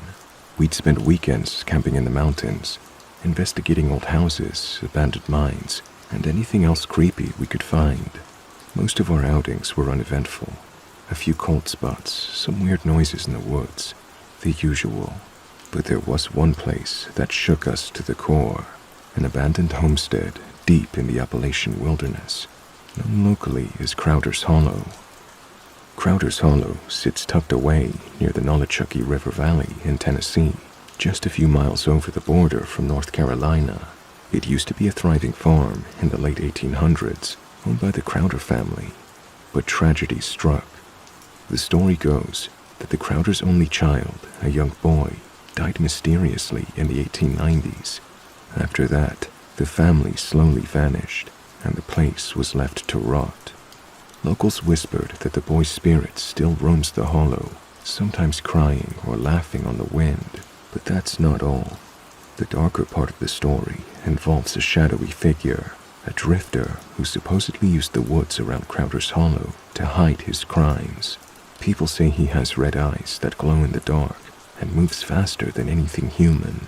When our local sheriff's deputy mentioned it during a fishing trip, saying, "Nobody who goes in after dark ever comes back the same," we knew we had to see it for ourselves. It was mid-July, late afternoon, when we piled into my old pickup truck, buzzing with excitement, convinced this would be our most epic investigation yet. The drive was long and winding, down narrow mountain roads surrounded by dense forests. By the time we parked at the trailhead, sweat was dripping down our backs, and the air hung heavy with humidity. From there, the hike began.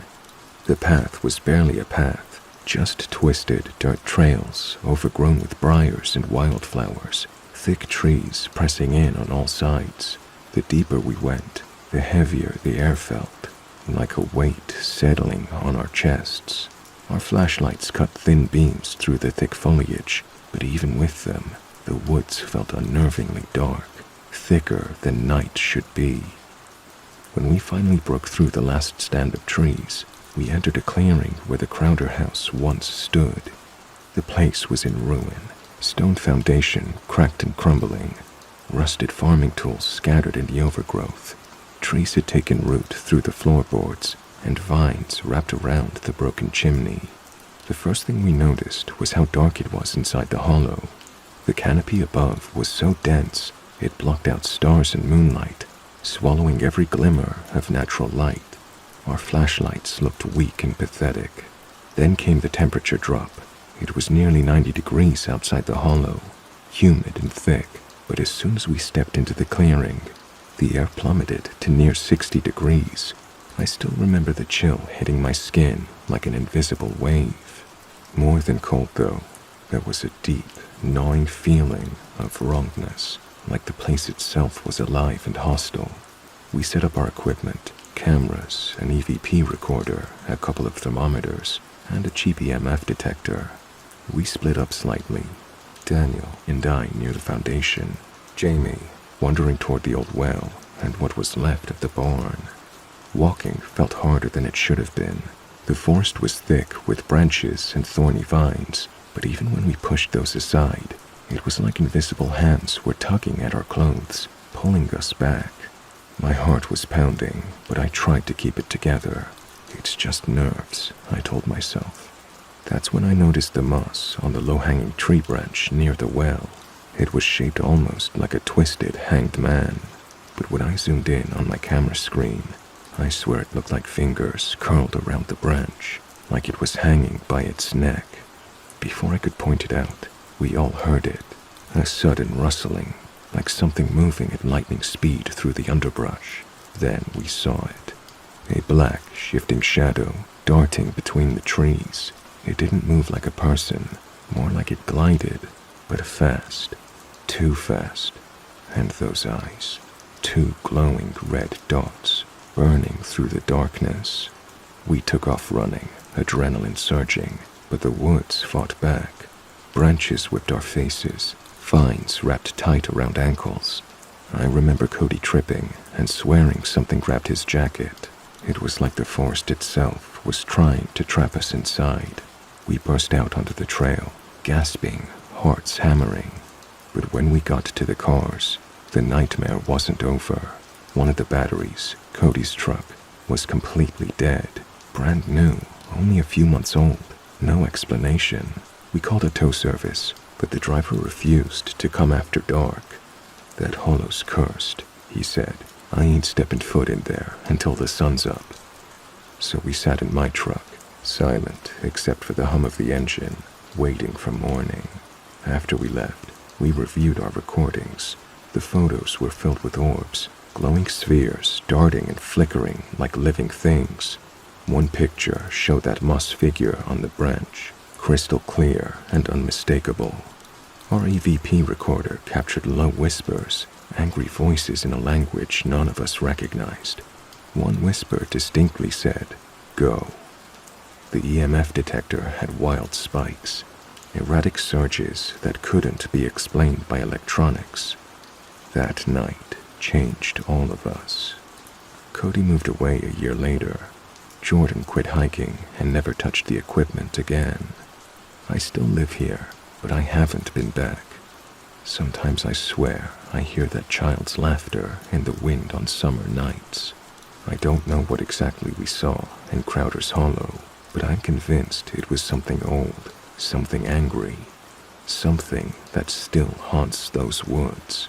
If you ever find yourself near the Nolichucky River Valley and hear the trees whisper, or see glowing red eyes, maybe just keep driving, because some places in Appalachia don't want visitors.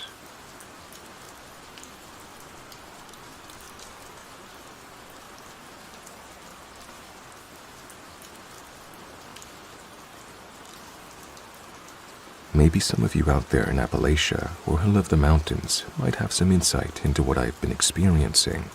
I hope so. I'm from a tiny town in eastern Tennessee, smack dab in the Appalachian Mountains. Growing up, the woods were my playground. I spent tons of weekends and summers camping, hiking, fishing, you name it. I'm used to the sounds of the forest, the hoot of owls, the rustle of squirrels in the underbrush, the eerie howls of coyotes after dark. But over the years, I've come to notice a very particular sound in the early mornings, one that never sits right with me.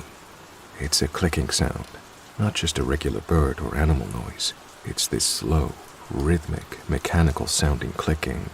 almost like the sound effect from an old horror movie or something out of folklore. The closest comparison I've ever heard is the clicking described in the stories about the Wampus Cat, a legendary creature from Appalachian folklore. If you haven't heard about the Wampus Cat, it's a mysterious creature deeply rooted in Appalachian folklore, especially around Tennessee, North Carolina, and Kentucky. Its origins come from Native American stories and early settler tales, and over time it's grown into the cryptid that locals still talk about today. People describe it in a lot of different ways, but usually it's seen as a large, feline-like beast, something like a cougar or panther, but with a supernatural twist. Some say it has glowing yellow or red eyes that cut through the darkness. Others say it's part woman, part beast. One popular version of the story says the Wampus Cat was once a woman cursed to become a half-cat, half-human creature. According to Cherokee legend, this woman tried to spy on a sacred tribal ceremony disguised as a cat, but when she was caught, she was cursed and doomed to roam the forests forever. It's nocturnal and incredibly elusive, prowling the Appalachian forests at night.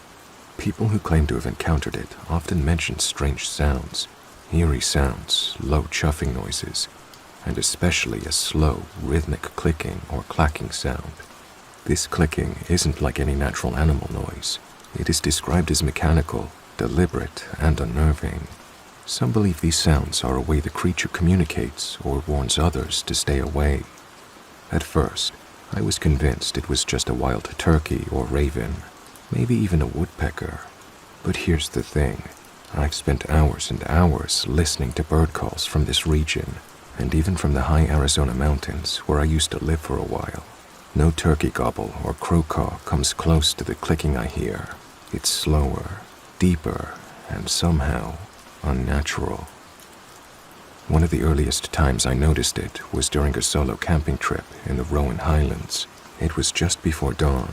The air was crisp and cold, and everything was dead quiet, except for this clicking coming from somewhere in the trees. I grabbed my flashlight and tried to locate the source, but the sound seemed to be moving, sometimes to my left, sometimes behind me, then ahead again. It wasn't a steady rhythm like a woodpecker. It was irregular, almost like a pattern, but I couldn't make sense of it. I remember standing frozen, heart pounding, with my breath visible in the cool mountain air, trying to tell myself it was just an animal, but the feeling was different, like something was watching me, testing me. Another time, I was out hunting with a friend named Jacob. We had set up camp near an old logging road that cuts through dense forest, around 5 a.m., as the sky was starting to lighten. We both heard the clicking again. Jacob, who usually laughs at this kind of stuff, got quiet for a moment and said it reminded him of the ghost sounds old mountain men used to warn each other about. Sounds meant to keep folks from wandering too deep into the woods. He told me a story his grandpa once shared. The Wampus Cat's click is said to be a warning. If you hear it, the legend goes, it's telling you to turn back, or else you might never find your way out. That kind of stuck with me. Over time, I try to ignore the sound or rationalize it away, but it always creeps back. I've even set up cameras and recorders, hoping to catch it on tape. I managed to get a few audio clips of something clicking in the distance, but it's hard to tell if it's a bird, some mechanical noise, or something else entirely. And here's the thing that unsettles me the most. Sometimes when I hear it, the woods feel different, heavier, darker, like the air itself resists my presence.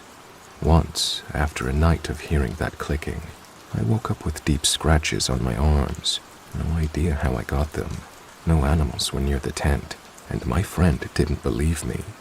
People around here tend to dismiss it, saying, it's just a turkey, or that's the wind through the trees. But if it is just an animal, it's unlike anything I've ever heard or seen. I've spent enough time in these mountains to know the usual sounds and rhythms, and this clicking stands apart. Sometimes I wonder if the Wampus Cat, or whatever that sound belongs to, is real. Maybe it's just a weird echo or a rare animal call no one's figured out yet, Or maybe it's something older, something tied to the forest itself, a guardian or a warning spirit. Anyway, I'm putting this out there because it's been eating at me. Has anyone else heard something like this in the Appalachians? Does anyone know more about the wampus cats clicking? Or maybe other local legends with similar sounds? Or any idea what could make that noise in the early morning? I'm curious and honestly a little scared to keep hearing it. Sometimes I want to go back out there and try to find the source, but part of me also thinks some things are better left alone. Thanks for listening.